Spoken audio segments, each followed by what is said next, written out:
July 18న Kannada మరియు తెలుగు భాషలలో ఒకేసారి విడుదలైన జూనియర్ చిత్రంలో కిరీటి రెడ్డి సరసన శ్రీలీల కథానాయికగా నటించింది.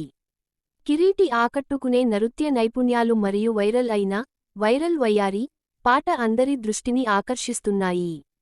ఈ పాటలో కిరీటి రెడ్డి మరియు Sreeleela high energy, mass style dance స్టెప్పులు వేస్తున్నారు.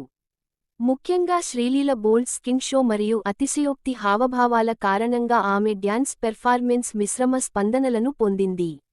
ఈ పాటలోని క్లిప్లు సోషల్ మీడియాలో వైరల్ అయ్యాయి. ముఖ్యంగా కొరియోగ్రఫీ సమయంలో కిరీటి ఆమెను సున్నితంగా తాకినట్లు చూపించే సన్నివేశాలు. కొన్ని ఆన్లైన్ ట్రోల్స్ శ్రీలీల భారీ జీతం కోసం పాటలో అతిగా చేశారని ఆరోపించాయి. అయితే మరికొందరు ఇది కేవలం పెర్ఫార్మెన్స్ ఆర్ట్ అని వాదిస్తున్నారు. 1990లలో కూడా నటీమణులు ప్రేక్షకులను అలరించడానికి చాలా రెచ్చగొట్టే డ్యాన్స్ స్టెప్పులు వేశారని ఎత్తి చూపారు. శ్రీలీల కూడా ఈ సినిమాలో పరిమిత పాత్ర పోషించడం పట్ల విమర్శలను ఎదుర్కొంది. ఆమె రెండవ భాగంలో ఒకే ఒక పాటలో కనిపిస్తుంది. ఇది ఆమె పాత్ర యొక్క ప్రాముఖ్యత గురించి ప్రశ్నలను లేవనెత్తుతుంది. అయితే ఆమె తన డ్యాన్సింగ్ స్టార్ ఇమేజ్ నుండి బయటపడి తన నటనకు ఎక్కువ స్కోప్ ఇచ్చే పాత్రలను ఎంచుకోవడం ప్రారంభించాలి. నటుడిగా మారిన డాక్టర్ తదుపరి రవితేజ సరసన మాస్